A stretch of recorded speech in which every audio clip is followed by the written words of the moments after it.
ఇప్పుడు మీరు ఫస్ట్‌లో మాట్లాడుతూ చంద్రబాబు నాయుడు గారు పెట్టుబడులు తీసుకొస్తున్నారు, ముందుకు వెళ్తున్నారు, ఆంధ్రప్రదేశ్ అభివృద్ధి చెందుతుంది అంటున్నారు. రీసెంట్‌గా ఎన్‌డీటీవీకి ఇచ్చిన ఇంటర్వ్యూ మీరు చూసారా? చూడలేదు. నేను లాస్ట్ 15-20 డేస్ నుంచి ఫాలో అవ్వలేదు. డల్లాస్‌లో సారీ దావోస్‌లో ఇచ్చినట్టున్నారు. 15-20 డేస్ నుంచి ఫాలో అవ్వలేదు. ఓకే. చెప్పండి. దాంట్లో 20,00,000 కోట్ల పెట్టుబడులు తీసుకొచ్చా అని చెప్పారు. అవును. ఆయన మిస్ అయ్యారు. అది ఆ బిట్ నేను చూశాను. అది it was a miss for him. Okay. Definitely. Later మేము అడిగినప్పుడు కూడా ఇట్ వాజ్ కరెక్టెడ్. ఆయన he have scented correction note also on that. Okay. తప్పులు అనేవి జరుగుతాయి. నేను సెకండ్ మాట్లాడిన దాని గురించి మాట్లాడలేదు. ఎందుకంటే 20,00,000 కోట్ల జాబుల గురించి నేను మాట్లాడిన. ఎందుకంటే అది మిస్ అనేది 20 లక్షల జాబ్లు అని 20 లక్షల కోట్లు అది ఇప్పుడు నేను పాయింట్ అవుట్ చేయట్లేదు. ఎందుకంటే పాయింట్ అవుట్ చేశారు కదా దానికే సార్ నేను 20,00,000 కోట్ల జాబుల గురించి పాయింట్ అవుట్ చేశాను. 20,00,000 కోట్ల పెట్టుబడులు వచ్చినాయి అన్నారు. ఓకే. దాని గురించి అడుగుతా. ఎందుకంటే అది నాకు అర్థమైంది.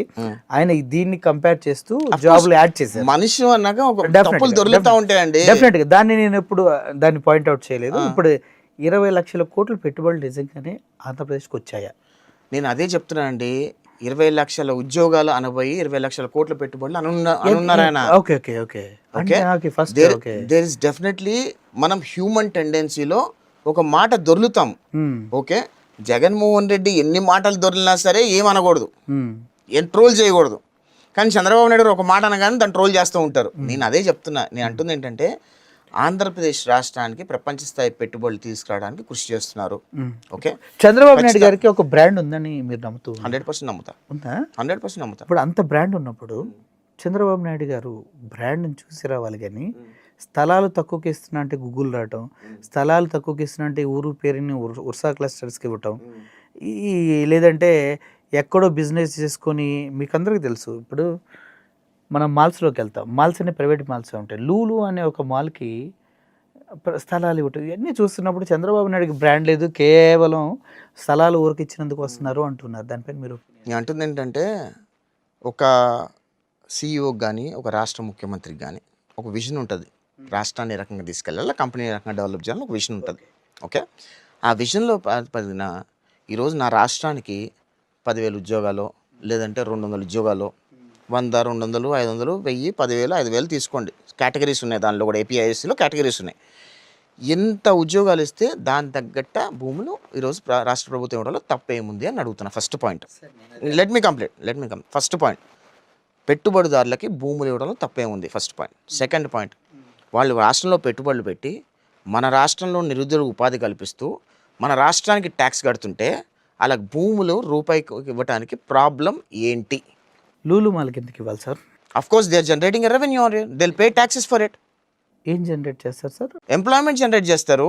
ఒక మాల్ వస్తే తెలుసా సార్? నేను అంటుంది ఏంటంటే సార్ 2,000 కోట్ల రూపాయల వర్తున్న భూమిని వైజాగ్ సెంటర్లో ఇస్తే వాడు కట్టే మాల్ ఎంత ఉంది?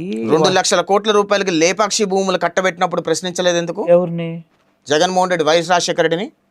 2 లక్షల రూపాయలకి 2 లక్షల కోట్ల రూపాయల లేపాక్షి భూములు ఈ రోజు వాల్యూ 2 లక్షల కోట్ల రూపాయలు. అది కోర్టులో కేసు వేసుకోవాలి కదా మరి. కేసు వేసుకోండి మరి. మీరు కూడా లూలు భూములకి నేను చెప్తానండి. మీరు అది చెప్పారు కదా కోర్టులో కేసు వేసుకోండి అని.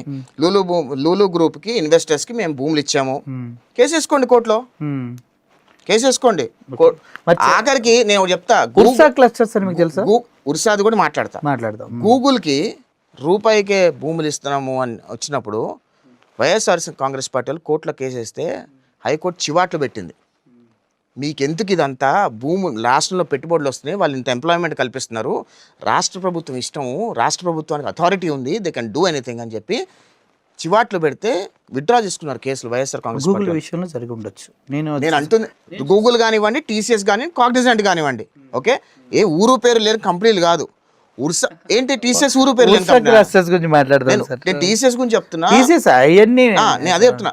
ఉర్సా క్లస్టర్కి కూడా వాళ్ళ ఎంప్లాయ్మెంట్, వాళ్ళ కంపెనీని హైదరాబాద్లో రిజిస్టర్ చేసుకున్నారు. రిజిస్టర్ చేసుకున్నామంటే జరిగింది. కానీ దానికి ఏబీ కంపెనీ వచ్చేసి యూఎస్లో ఉంది వాళ్ళకి. సో దాన్ని చూసి పెట్టుబడులు ఇచ్చారు. Let me complete everything complete చేయండి. సో అది బయటకు వచ్చిన తర్వాత, ఉర్సా క్లస్టర్ బయటకు వచ్చిన తర్వాత డైరెక్ట్గా ఆ ఇన్వెస్టర్స్ని పిలిచి మీరు ఏదైతే కమిట్ అయ్యారో ఆ కమిట్మెంట్కి మీరు హానర్ చేస్తున్నారా, దాని ఇన్వెస్ట్మెంట్కి మీరు ఇంత ఎంప్లాయ్మెంట్ జనరేట్ చేస్తున్నారని మాట్లాడటం జరిగింది. వాళ్ళకి ఇచ్చిన టైం లైన్లో ఒకవేళ వాళ్ళు కనుక ఆ ఎంప్లాయ్మెంట్ కానీ జనరేట్ చేయకపోయినా, ఆ బిల్డ్ చేయకపోయినా ఆ భూములు ప్రభుత్వం తీసుకెళ్ళిపోతుంది. ఓకే, దానిలో ఎటువంటి లాజిక్ ఏం లేదు. వాళ్ళకేం అమ్మేలా భూములు, వాళ్ళకి లీజ్కి ఇచ్చారు భూములు. ఓకే, 99 సంవత్సరాలు లీజ్కి ఇచ్చారు. అదే అంటున్నాను, 99 అదే 99 ఇయర్స్ లీజ్కి ఇచ్చారు, 60 ఇయర్స్ లీజ్కి ఇచ్చారు. ఒకసారి ఆ కమిట్మెంట్ ఏంటి, 6 ఇయర్స్ టర్మ్ కమిట్మెంట్ ఉంది వాళ్ళకి. 6 ఇయర్స్ టర్మ్లో ఎంప్లాయ్మెంట్ జనరేట్ చేయాలి. ఒకవేళ ఎంప్లాయ్మెంట్ జనరేట్ చేయకపోతే ప్రభుత్వం భూములు లాగేసుకుంటుంది. ఎంప్లాయ్మెంట్ జనరేట్ చేశారనుకోండి, ఆ ఎంప్లాయ్మెంట్ ఇస్తున్నారనుకోండి, స్టేట్కి ట్యాక్సులు కూడా వస్తాయి. దాని తర్వాత 99 ఇయర్స్ లీజ్కి వాళ్ళు పనిచేస్తారు. How is it wrong? ఒకవేళ వాళ్ళు కట్టకపోతే వెనక్కి తీసుకుంటారు భూములని క్లాజ్లో ఉన్నప్పుడు, ఆ క్లాజ్ చూపించకుండా ఒకవేళ వీళ్ళు 6 ఇయర్స్లో కనుక ఇన్వెస్ట్మెంట్ కనుక ల్యాండ్ చేయకపోతే, గ్రౌండ్ చేయకపోతే కనుక ప్రభుత్వం భూములు వెనక్కి తీసుకుంటుందని అగ్రిమెంట్లో ఉన్నది చూపించకుండా ఎంతసేపు 99 సంవత్సరాలు లీజ్కి ఇచ్చారు, 99 సంవత్సరాలు లీజ్కి ఇచ్చారు, ఊరు పేరు లేని కంపెనీ లీజ్కి ఇచ్చారని భలే చెప్తారు. కానీ గవర్నమెంట్ అఫిడవిట్లో చాలా క్లియర్గా వాళ్ళు ఇచ్చిన కమిట్మెంట్ కనుక వాళ్ళు హానర్ చేయకపోతే, ఆ కంపెనీ గ్రౌండ్ చేయకపోతే, ఆ కంపెనీ ఇచ్చిన ఎంప్లాయ్మెంట్ కనుక జనరేట్ చేయకపోతే కంపెనీ ఆ భూములు గవర్నమెంట్ ఆ భూములు వెనక్కి తీసుకుంటుంది అనే వర్డ్ ఆ క్లాజ్ ఉన్నప్పుడు అఫ్ కోర్స్ ఉంది అఫిడవిట్లో. మేము అన్ని చూపించాం కూడా. I will send you can play it later. Definitely will do it. మంచి పని అది.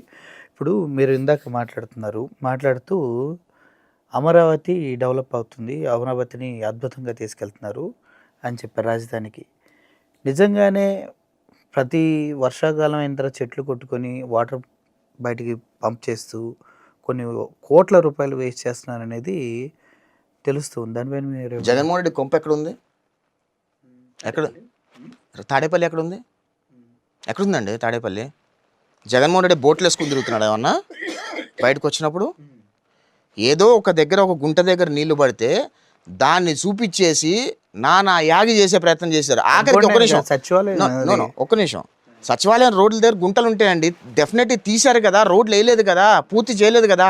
ఆ పక్కన తీసినప్పుడు పైప్ వేయడానికి గుంటలు తీశారు, అండర్ గ్రౌండ్ పైప్ వేయడానికి గుంటలు తీశారు. ఏం మునగలేదండి, నేను చెప్తా, ఏం మునగలేదు.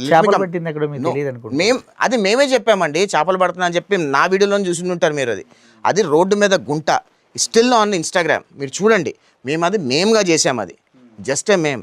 మీరు చెప్తుంది ఏంటంటే హైకోర్టుకి వెళ్ళే దారిలో, అమరావతికి హైకోర్టుకి వెళ్ళే దారిలో అండర్ గ్రౌండ్ పైప్ లైన్ వేయడానికి గుంటలు తీసాము. అప్పుడు ఆ గుంటలు ఇంకా అండర్ గ్రౌండ్ పైపులు వేసిన తర్వాత గుంటలు పూడ్చలా, ఎందుకంటే పూర్తి కాల, గవర్నమెంట్ వెళ్ళిపోయింది. ఆ గుంటలో నీళ్లు స్టాగ్నెంట్ అయినాయి. దాన్ని పట్టుకొని ఏదో అమరావతి మునిగిపోయిందని గగ్గోలు పెడుతున్నారు. ఇంకో విషయం కూడా చెప్తాను నేను మీకు. ఈరోజు ఆనాడు జగన్మోహన్ రెడ్డి అధికారంలో ఉన్నప్పుడు ఆ కరకట్ట ఇల్లు ముంచాలని చెప్పి గేట్లు మూసేస్తే, ఒకేసారి గేట్లు తెరిస్తే కరకట్ట ఇల్లు కూడా మునగలేకండి. అంటే అంత స్ట్రాంగ్గా, అంత విజన్గా ఈరోజు అమరావతిని ప్లాన్ చేశారు. ఆ రోజుకి ఈ రోజుకి నేను మళ్ళీ చెప్తున్నా, ఆంధ్రప్రదేశ్ రాష్ట్ర రాజధాని అమరావతిగా ఉండబోతుంది. అది గ్రీన్ క్యాపిటల్గా ఉండబోతుంది. రేపో మాపో అమరావతి కనుక మన భారతదేశానికి రాజధానిగా మారినా మీరు ఆశ్చర్యపోవాల్సిన అవసరం లేదు. నిజంగా అంత ముంపు ప్రాంతం కాదన్నప్పుడు దగ్గర 5,500 కోట్లతోటి మధ్యలో చెక్ డ్యామ్లు అవి నిర్మించారని ఎందుకు ప్రపంచ బ్యాంకు రూల్స్ పెట్టింది? నేను అంటుంది ఏంటంటేనండి, షికాగో క్యాపిటల్ ఎక్కడుందండి? సింగపూర్ క్యాపిటల్ ఎక్కడుంది? నది ప్రాంతాల్లోనే ఉంది కదా. నేను అంటుంది ఏంటంటే, మన తెలుగు వాళ్ళకే అంత మంచి క్యాపిటల్ నిర్మిస్తుంది, ఎందుకు అసూయపడుతున్నారో అని అడుగుతా. సింపుల్ క్వశ్చన్ నాకు. సో మీరు క్వశ్చన్ అడుగుతున్నారు, బాగానే ఉంది. So as a journalist you're asking me, I'm open to answer that.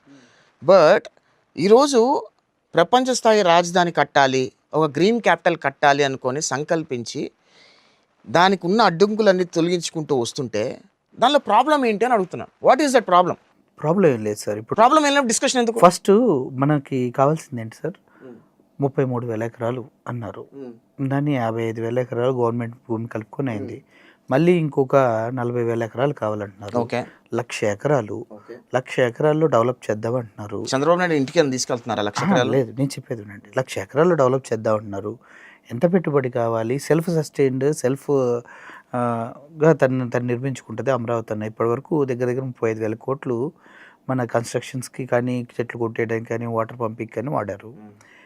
ఎన్ని సంవత్సరాల్లో రాజధాని కంప్లీట్ చేయగలుగుతాం ఇలా అయితే అనేది ఇప్పటికూ మళ్ళీ భూమి సేకరించడానికి ప్రయత్నిస్తూ ఉన్నారు కదా. ఎన్ని సంవత్సరాలు పడుతుంది? మీరు ఎప్పుడైనా ఇల్లు కట్టుకున్నారండి? కట్టామండి. కట్టారు కదా. ఎన్ని సంవత్సరాలు పట్టింది ఒక ఇల్లు కట్టడానికి? సో 3 నుంచి 6 నెలలు పడుతుందండి. అంతే. 3 months కట్టేశారు ఇల్లు మీరు? 3 to 6 months. 6 monthsలో అంటే కట్టేశారు, రైట్? చిన్న చిన్న ఇల్లు, పెద్ద పెద్ద ఇల్లు కదా. ఒక చిన్న సామాన్యంగా యావరేజ్ తీసుకుంటే సంవత్సరం పడుతుంది అనుకోండి. ఇల్లు మొత్తం కట్టడానికి సంవత్సరం పడుతుంది, రైట్? డెఫినెట్గా. సో ఈరోజు ఆంధ్రప్రదేశ్ రాష్ట్రంలో 2019 ఎలక్షన్స్కి వెళ్ళేటప్పటికి మేము ఐఏఎస్ క్వార్టర్లు, ఐపీఎస్ క్వార్టర్లు, సెక్రటేరియట్ ఆఫీసెస్ క్వార్టర్లు, హైకోర్టు క్వార్టర్స్ కట్టాం. ఎవరైనా మీరు కాదంటారా? తాత్కాలికం కదా మీరు కట్టినవి. క్వార్టర్స్ మేము కట్టామంటున్నాం, ఓకే? పూర్తి చేయలేదు, కట్టామా కట్టలేదా జస్ట్ అడుగుతున్నాం మిమ్మల్ని. కట్టారు కదా, గుడ్. మీరు కట్టలేదు అంటే కనుక మన ఇద్దరం వెళ్దాం, మీరు దూకండి ఫస్ట్, దాని తర్వాత నేను దూకుదాం అనుకున్నా, ఓకే? ఈరోజు తాత్కాలిక సెక్రటేరియట్ కట్టాం కదా, టెంపరీ సెక్రటేరియట్ కట్టాం కదా, హైకోర్టు కట్టాం కదా. ఈ టెంపరీ సెక్రటేరియట్ కూడా ఖచ్చితంగా వేరే ఆఫీసులకి ఉపయోగిస్తారు. సెక్రటేరియట్ గవర్నమెంట్ బిల్డింగ్స్కి వాళ్ళకి స్ట్రక్చర్స్ ఉన్నాయి. ఆ స్ట్రక్చర్స్ ఆంధ్రప్రదేశ్ రాష్ట్రం సపరేట్ అయిపోయిన తర్వాత ఎక్కడో దగ్గర యంత్రాంగం మొత్తం కూర్చొని పనిచేయాలన్నట్టుగా ఆ బ్యూటిఫుల్ టెంపరీ కూడా చాలా బ్యూటిఫుల్గా కట్టారు. అంటే పర్మనెంట్, అది సెక్రటేరియట్కి టెంపరీ కానీ స్ట్రక్చర్ పర్మనెంటే, అది వేరే ఆఫీసులకి యూజ్ చేసుకుంటారు అది, ఓకే? అలానే మెయిన్ ఒరిజినల్ స్ట్రక్చర్ వచ్చిన తర్వాత మొత్తం యంత్రాంగం మొత్తం అక్కడ మూవ్ అవుతారు. సో ఒక రాష్ట్రానికి ఒక రాజధాని ఉన్నప్పుడు హైకోర్టు కానీ, మనకి కావాల్సిన సీఎం ఆఫీస్ కానీ, ఇవన్నీ కూడా పర్మనెంట్ స్ట్రక్చర్స్ అనేవి వచ్చిన తర్వాత ఇప్పుడు ఏ స్ట్రక్చర్స్ అయితే వేసారో అవి స్కూళ్ళకి లేదంటే వేరే గవర్నమెంట్ ఆఫీసర్కి వాడుకుంటారు. దాని తప్పేం లేదు. ఈరోజు గత 3 years అంటే మన గవర్నమెంట్ 2014లో గవర్నమెంట్ వచ్చిన 2016 నుంచి ల్యాండ్ పూలింగ్ స్టార్ట్ చేశారు.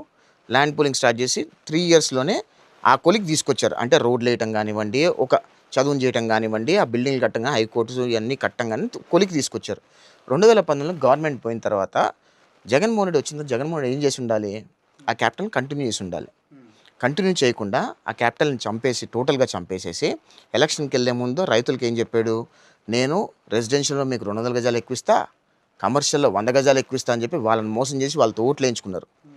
ఆఖరికి అమరావతి ప్రాంతంలో తెలుగుదేశం పార్టీ గెలవాల. ఎందుకు గెలవాలా? జగన్మోహన్ రెడ్డి చెప్పిన మాటలు నమ్మి మోసపోయారు అక్కడ ఉన్న రైతులు. ఏ రకంగా మోసపోయారో మనం చూసాం. దాని తర్వాత 3 రాజధానులను కనీసం ఒక్క రాజధాని కూడా కట్టాలి. ఆ రోజు 5 సంవత్సరాలు కాలయాపన చేశారు. మేము వచ్చిన తర్వాత మళ్ళీ దాన్ని చదువును చేయడానికి దాదాపు సంవత్సరం పట్టింది మొత్తం అంతా. అంటే జంగిల్లాగా తయారైంది మొత్తం అంతా. మేము ఆల్రెడీ ఒక ఫేస్ చేసి పెడితే అది మొత్తం జంగిల్లాగా తయారైనాయి. పెద్ద పెద్ద పాములు, పెద్ద పెద్ద ఏవో చూశారు మేము అన్నీ కూడా. సో అవంతా క్లియరెన్స్ చేసుకొచ్చి ఇప్పుడు మళ్ళీ 24/7 కన్స్ట్రక్షన్ చేయడానికి మొత్తం యంత్రాంగాన్ని మొత్తం దింపుతున్నారు అక్కడ. So it takes time. Capital is not. ఒక్క నిమిషం.